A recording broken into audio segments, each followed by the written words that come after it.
All right, we're live. Of course, I'm not acting nice. Breaks up. Sorry. Let's see. All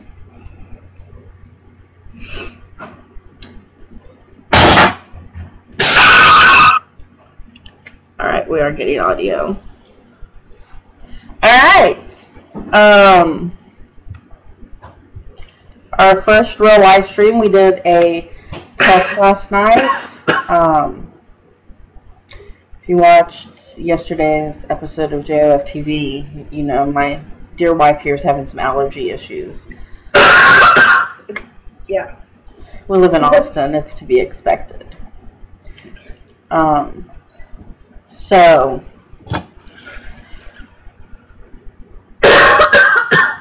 Oh, goodness. Sorry, guys. It's okay. So I don't know if anyone's going to come to the stream or not, or if this is just going to end up being a giant extended episode of JoF TV. Either way, it doesn't matter. Until and if we get some comments, we'll definitely respond. In the meantime, let's just go ahead and cover some stuff that we haven't really had a chance to cover. The first thing, well, you know, yesterday's episode we covered pretty much all the CW stuff. Yeah. But one thing that we didn't cover is the new Thor movie. Oh, yeah. Yeah, we didn't really get to that. So, I might have to step away in a minute just to let you know that. Okay. So we did see the new Thor movie. Not the day it came out. We waited until the 7th. It was our anniversary date night. A great way to spend your first wedding anniversary. It was pretty awesome. I'm just like, so, you know, sorry if you haven't seen the movie yet. There's probably nothing. There will be spoilers. So just, you know, heads up. I feel like it's been out long enough that you should have seen it by now. I'll be right back. Okay. So I just want, first and foremost, to say the movie did not have enough Loki. But, you know, does it ever? I think that, you know, not just because I'm a huge Hiddleston fan, although that is part of it, but I also really enjoy the way he portrays Loki. I think Loki's a great character. I felt like he was kind of an anti-hero in this movie, and that was really cool to see. But I also felt like he's a strong enough character that he could carry his own movie, and I'd love to see a Loki movie. Honestly, I don't expect that to ever happen at this point, but it would be really cool. So, yeah. Sorry, I spaced out for a second. Anyway, so more Loki. That being said, I did enjoy what we did see of Loki in the movie. It was nice that he wasn't really the big bad. He's been that twice now in the Marvel Cinematic Universe, and so it was nice. I know we saw him more of almost as an anti-hero in the Dark World, but I felt like we got to see that developed even more. Sorry, my phone just went off. My niece is wanting to talk to my daughter, so my father and I are exchanging messages. Give me just a moment here.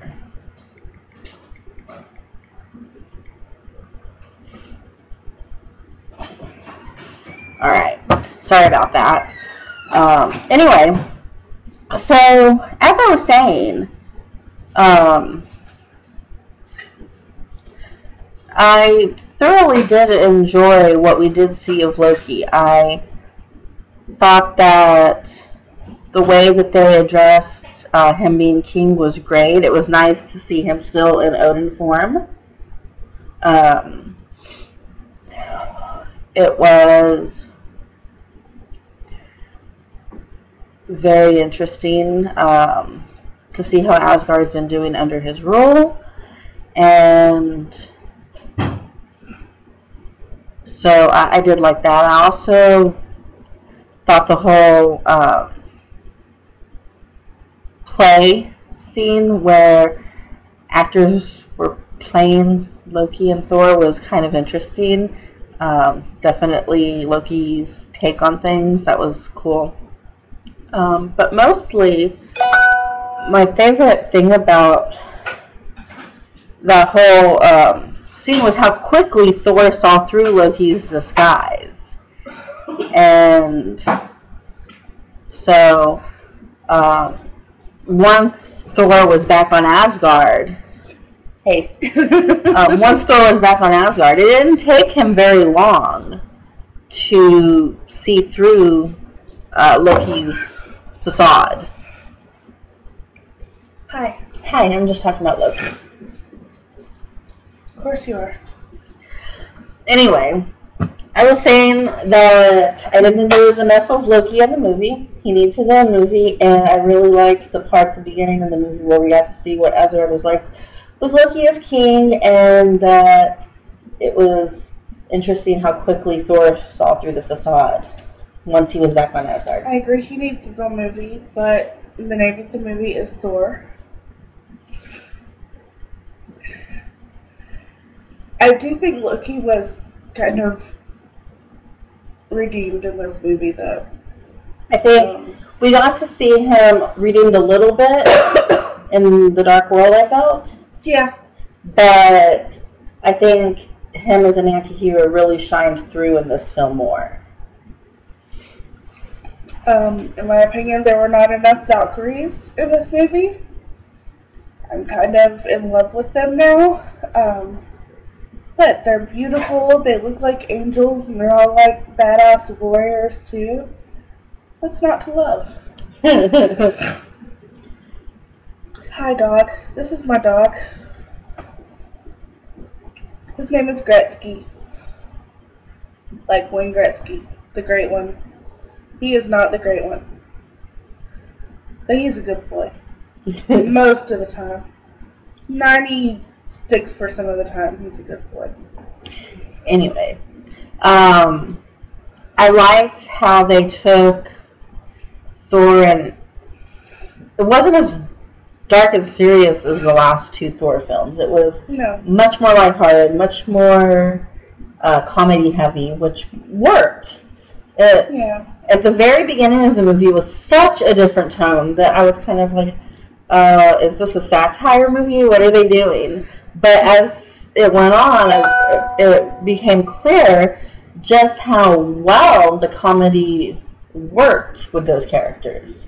Yeah. I enjoyed the comedy aspects. Yeah, definitely. And I mean, I think there was enough dark and serious in it with Hela that the rest of it didn't need to be dark and serious, and it was kind of like it needed that comedy relief, but it wasn't overdone. Okay, so you brought up Hela. Let's talk Hela. I thought she was underutilized, frankly. I mean, there could have been a little more Hela. I think there should have. She was so one-dimensional. We never really understood her motivation beyond being the goddess of death. We never. Pure evil. That's all. I would have liked to have seen more. I mean, clearly there was something about her that Odin saw worth working with at one point. At one point, but she got too greedy with her power, and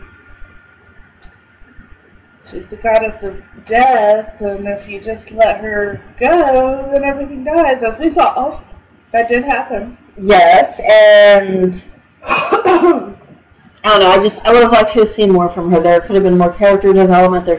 She's Thor and Loki's sister. They could have explored the sibling aspect of it more. Honestly, I would have liked to have seen another brother thrown in. I mean, in now 3 Thor movies, we still have yet to see Baldur, who was a pretty big part of the mythology and in the comics, was a fairly big part of a lot of those storylines too. Well, maybe if there's a Loki movie, they'll throw him in. I'm not holding my breath for a Loki movie at this point. But honestly, I felt like the movie, although it was good, was a little too jam-packed. I would have liked to have seen a Planet Hulk movie, and then I would have liked to have seen a Ragnarok movie. I felt like combining them really almost made it too much. There was a lot going on. There was. But I feel like instead of just focusing on the dark goddess of death thing too much, they gave him a second, easier villain, more comical villain to overcome, and the Grandmaster? Mm-hmm. Jeff Goldblum, whatever. Yes. He's looking very old, actually. Well, I mean, I know he's old, but he's not a spring chicken. He looks, when I think Jeff Goldblum, I think Jurassic Park and Independence Day, and then realize how fucking old I am. Yeah. So, yeah, I don't know, I think it was just a little bit jarring for me to see him look like that. Okay, my turn to take a quick leave. I'll be right back, and we will continue this discussion. Okay. In the meantime, you can share some of your thoughts. On Thor, or whatever. Oh, okay, so looks like I've got the camera for a while. Thoughts. No, she, I don't know. I feel like she's a bit critical of the movie, which she tends to be. She tends to pick things apart more than I do, and honestly, she's more versed in the comics than I am, and the comic canon than I am, especially with Thor and other things like that. She's definitely one that reads more comics than I do, so I feel like I can pick movies apart a little bit and be critical, but I tend to just try to sit back and enjoy it, so she's more of the analyzer. Yeah. But it's that way in my everyday life, not just with comic books. That's true. So, anyway, back to our discussion on Thor.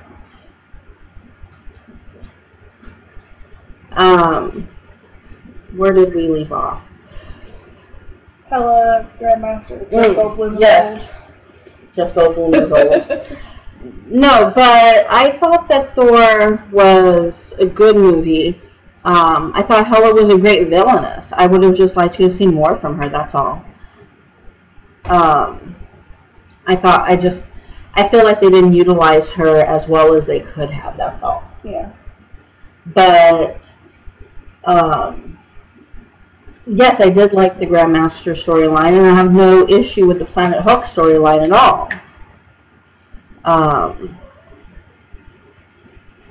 But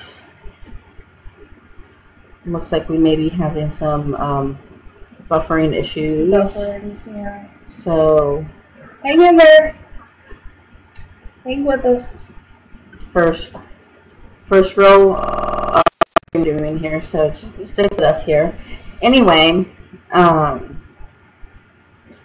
we'll get through the buffering issues. We're just gonna keep going. Anyway, I did like the Planet Hulk storyline. I thought that it was interesting. I liked the evolution of the Hulk character. That was something that I didn't really expect. Yeah. You know, Hulk talks now. Granted, he kind of talks like one of my toddlers, but he talks. He talks. And that was interesting character development. He is toddler, like, if you think about it. And he, Hulk smash. Yeah, he throws tantrums over seemingly nothing, and yeah. He could be an Orange Lantern. I don't know about that. Anyway. It's like we're getting another visitor. Oh, our kitty Laurel, who's named after Katie Cassidy's character on Arrow. Yep. She's got 3 legs. Got 3 legs. Hey. Anyway. Stop. Yeah, all of my cats are named after some sort of superhero, and our dog is named after a hockey player. Yeah. Anyway, so Planet Hulk. I liked the Hulk or the Hulk part of the movie. I liked the character development in Hulk.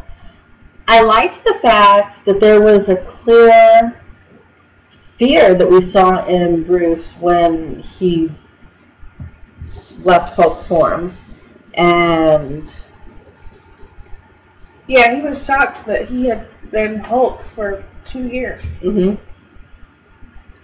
Yeah, and there was fear, and then the fear that if he hulked out again, Bruce may never come back. Yeah.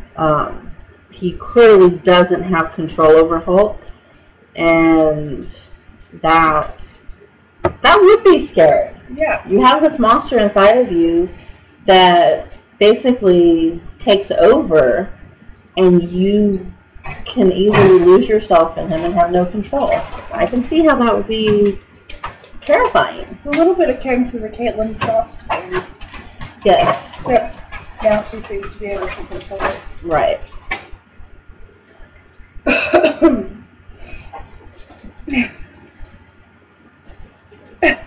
Our kitty seems to be wanting to take over the camera. Yeah, she's checking out our camera. Anyway, so all in all, I thought that Ragnarok was a good film. I'm trying to decide if I feel like it's the best in the trilogy, and I'm not sure. I don't know. Dark World was really good. And I actually felt like, looking at all 3, I feel like Dark World was the weakest of the 3. Really? Mm-hmm. It was good, don't get me wrong. I enjoyed it when it came out, but seeing all 3 of them, I do feel like Dark World was the weakest of the 3 movies. And although Thor was a good film, you had your basic origin story, and I'm not a huge fan of origin stories. Yeah. I feel like we have seen so many origin stories at this point that even Though there are some differences, they're not different enough to make it really interesting. So yeah, I guess of the three, I would go as far as to say this was the best of the three. It's pretty damn good. Worth checking out. Definitely. Although if you haven't and you've watched all of this, you've spoiled almost the whole movie for you. So. Actually, not really. Watching. Actually, not really. We haven't talked about the ending or any of that. So. True. Which was a little bit of a twist that I thought was cool. And then there is a mid-credit scene that does set up the Infinity War. Yes. That's coming out next year. So. I'm excited about that. I am too. Is that coming out in November? No, May. Oh crap. I thought I had a good plan for our second anniversary, but I guess not. No. But, 50 Shades Freed is coming out for Valentine's Day, so you got Valentine's Day covered. Oh my gosh. Okay. Might as well.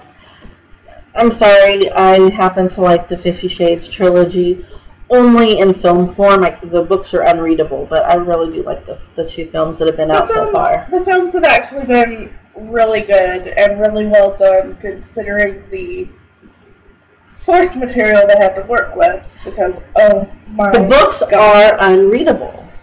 I tried. I got through the first two, and the third one, I was like, I can't do this shit anymore. She got further than I did. I couldn't even make it through the free preview of the first book. The writing is abysmal. Frankly, it is. It's awful. But I thoroughly have enjoyed the two movies thus far, and I'm looking very forward to the three.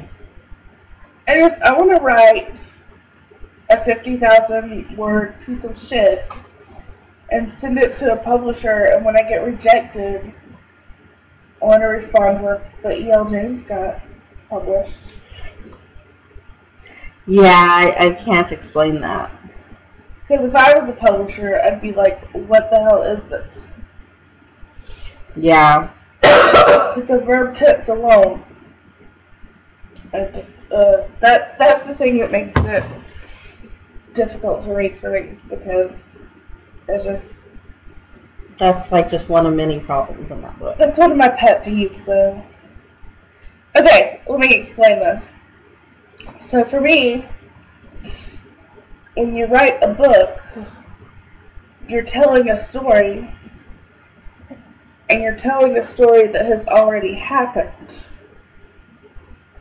So you can't use present tense. And that's how all of the 50 Shades books are written. For example, instead of saying, I walked into the room and sat in his lap, it would say, I walk into the room and sit in his lap. No, bitch, you already did it. You're telling me now. Like, you're not narrating your life as it happens. You're telling a story that already occurred. Write it in past tense. It's just me. Fair enough.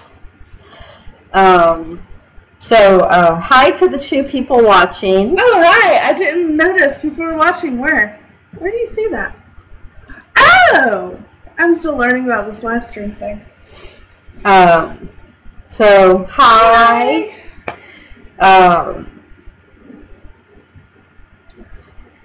As I mentioned before, this is our first live stream, so hopefully, we'll pick up some audience and we'll get a little better at this. I'm just putting our faces out there. Yes. So, let's see, we've covered Thor, we covered 50 Shades, which I didn't even intend on covering. Yeah. Let's go a little bit into more on Supernatural. I know that I kind of cut you off on yesterday's episode because we're running out of time. Yeah. And tried really hard to keep those episodes at or around 30 minutes. So, yeah. You know, I know there was a time early on in JoF TV that Chuck and I would ramble on, intending to do a 30-minute episode, and we'd be talking for 3 hours. And those episodes are a little hard to watch. So yeah. I tried really hard now to cut it off around the 30-minute mark. Anyway, so I did kind of cut you off on your discussion of Supernatural. We were talking about how Cass came back and has mellowed Dean out. Well, hopefully. I mean, I still haven't seen the last episode. From the previews, it appears... Well, through the previews from the last episode, the last scene of the last episode, we saw the look on Dean's face. It looks like he's mellowed out. Yeah. I mean, Cass keeps him sane. I don't know. Do you have any lemonade left? I can't talk. You can have the rest of that. Allergies in Austin are awful. Great place to live if you don't mind allergens, but they're bad. If you're allergic to things, like I am, and this is with allergy medicine. I take allergy medicine every day, and it's still, like, killing me. Anyway, I mean, I don't have a lot more to say than I said the other day. Just, you know, Cass keeps him sane. Cass...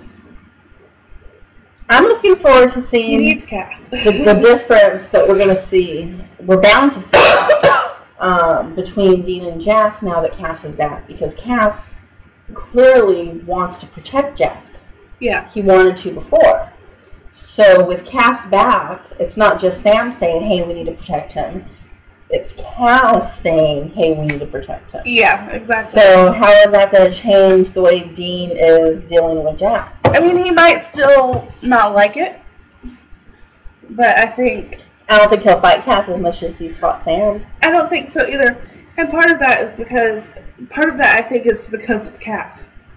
But I also think it's because historically, and you don't really know this because you haven't been watching as long as I have, but historically Sam has a soft spot for monsters. He's even fallen in love with a few. Ruby 2.0 was one of them. He had a relationship with her. Ended up marrying her in real life. Did any of them have a relationship with Katie Cassidy, Ruby? No. No, just Genevieve. I can't remember her maiden name, but it's Padalecki now. But there's an episode in season 2 called Heart. I think you've heard of it, where they're trying to help this girl get cured of being a werewolf. And they think that she's cured. And Sam develops feelings for her. And they hook up, and then they find out that she's not cured, and she asks them to kill her because she doesn't want to hurt anyone. She doesn't want to lose control like that and hurt anyone. And of course, Sam's heart is broken. My heart was broken. And Sam says that he'll do it. And to spare him that pain, Dean does it. Dean killed her. Wow. Yeah. So yeah, he's got a little soft spot for monsters historically, so, you know, Dean might not fully trust his judgment on Jack, but I think he'll trust Cass a little bit more. Do you think Cass can help Jack control his powers? Or do you think that's beyond being an Nephilim? Do you think that's beyond what Cass can do? That's hard to say. I mean, Nephilim are really, really strong. But Cass might be able to help him. I mean, he is an angel, so...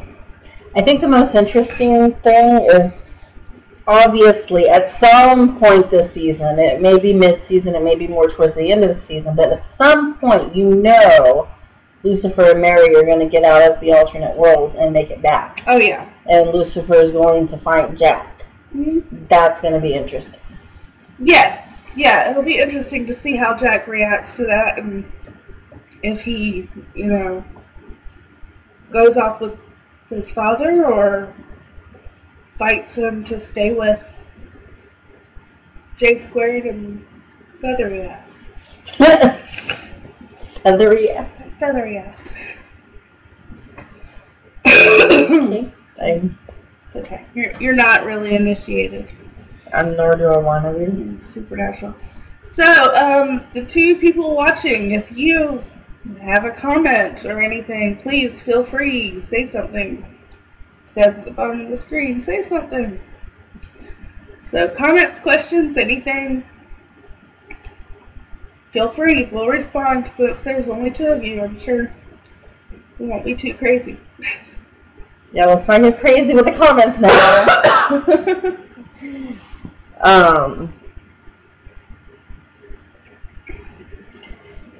But yeah, we'll keep this live stream going for a few more minutes. The main point of doing one tonight was really just to A, test the equipment, B, get a feel for how this all works. Everything seems to be running pretty smoothly, so this is actually going to help us with some other JoF projects in the future. We've learned this amazing trick of using our phone as a webcam, so that's pretty neat. Yeah. She's a techno wizard. Just like tech. I'm good at it. Anyway. She's the Felicity to my Ollie. I don't know. And she's gonna kill me now. Give the iris to my berry. Okay. Okay. I'll accept it.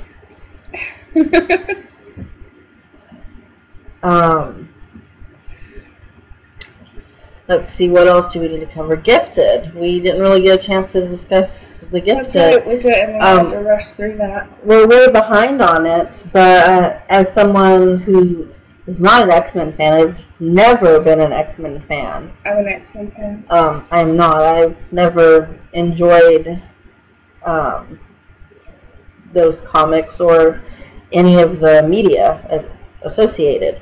But I have to say, the storyline of The Gifted is actually pretty interesting. If you haven't seen it, it's basically about a couple of mutants that their parents don't know they're mutants, and their dad actually works as a lawyer to try to put mutants in jail.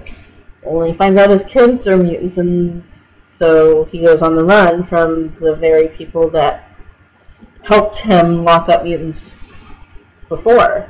So it's an interesting twist. It's not just your basic superhero show. There's actually a much more in-depth storyline than just them saving people. It's more about, actually, it's not really a hero show, I don't feel, so much as a show about survival. Yeah, it's about them, you know, running from the government and just being able to live their lives, you know, instead of being locked up just for being different.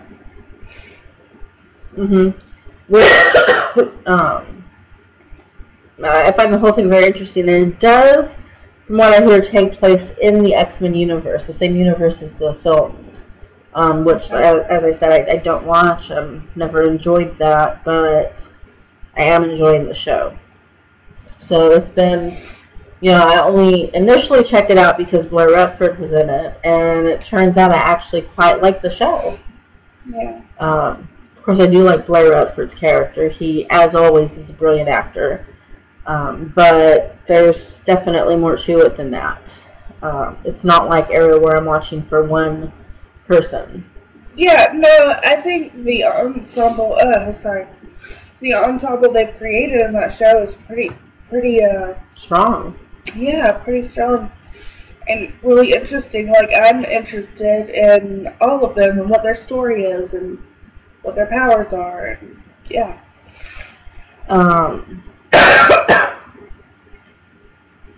Keep the stream going for about 5 more minutes before we sign off.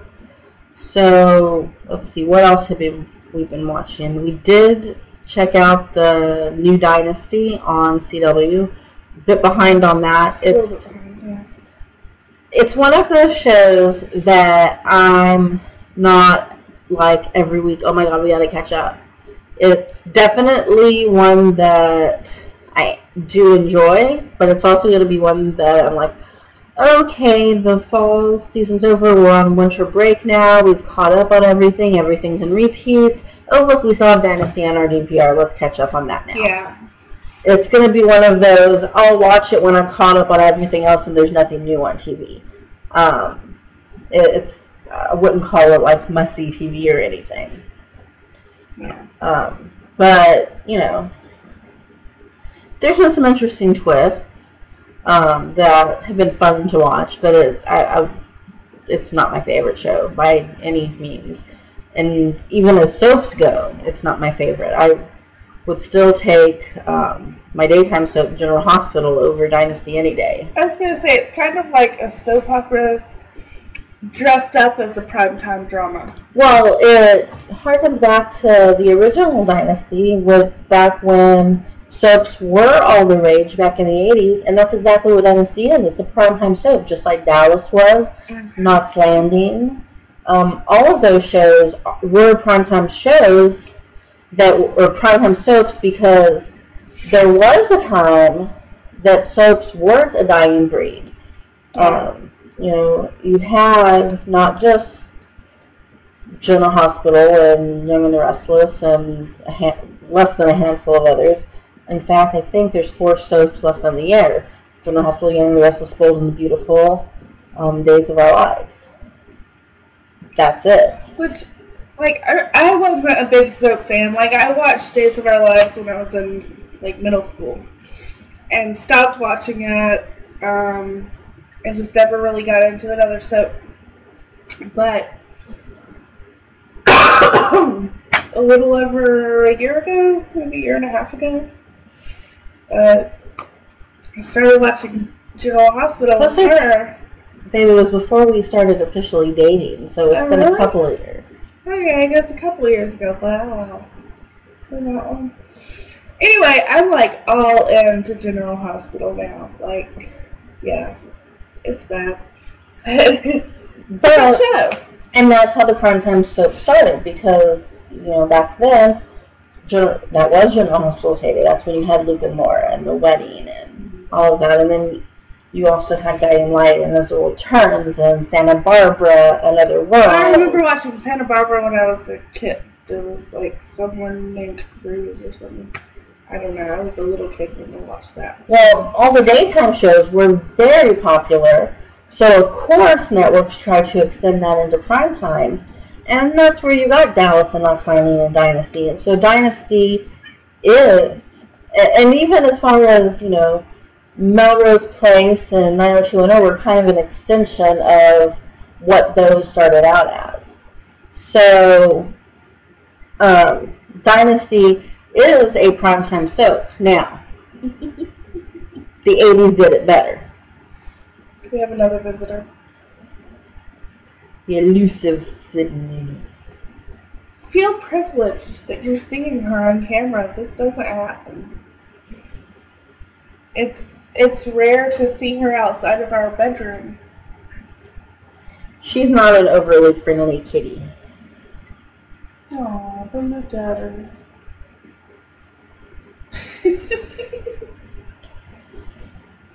She's a funny cat. She's very moody. Very moody, indeed. Oh, she's gonna come closer. Well, she was gonna go that way, but Laurel's over there.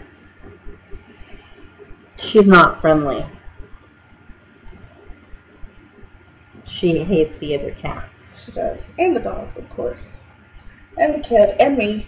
I know it doesn't look like she hates me, but that's just because she wants attention. She tried to kill me once. More than once. She only really likes me. I said. Anyway, so yeah, Dynasty is a primetime show, but the 80s did it better. It just mixing millennials and all that drama with the elements of soaps just doesn't feel right to me. It's missing something. It's missing the flair of the 80s. Bad outfits and bad hair. No. I actually like Dynasty, the new Dynasty, of course. I actually really enjoy it. It's not bad. I would take General Hospital over Dynasty, but yeah. You know, Dynasty is what General Hospital would be if the entire show was about the Quartermaines, and you didn't have the other elements. Oh, there's another show that I caught an episode of today. I think it's a Netflix show. I think it's a Netflix like original or whatever. My voice is going out. But today, I watched the first episode of a show called Atypical, and it's about a kid with high-functioning autism, and it was really interesting. A bit more severe than Delaney. Our daughter. Our daughter has autism spectrum disorder, and anyway, just an awesome kid. But this show is about a guy, he's 18, I think, with autism spectrum disorder, and just about his quirks and his difficulties. And the first episode is about him wanting to start dating and all the difficulties he's having with that, because people with autism don't do well with understanding social cues, or sometimes even facial expressions. They have a really hard time with nonverbal communication. And sometimes with verbal communication, but yeah, the body language and stuff, they don't understand it very well. And dating and flirting is all about body language. So it's interesting to see him, the main character's name is Sam. It's interesting to see him trying to start navigating that world. Definitely one that I would want to watch it more of. Cool. Ready to go ahead and wrap this up? Sure. I don't think my voice is going to last much longer. Exactly. So. Yeah. But I think, we got what we needed out of this live stream. We know everything works. We know how it works. So we're going to go ahead and wrap it up. Thank you to the two of you that have been watching. Thank you. And we will definitely be doing this again. So thank you for sticking with JoF TV, and we'll see you soon. Bye. Bye.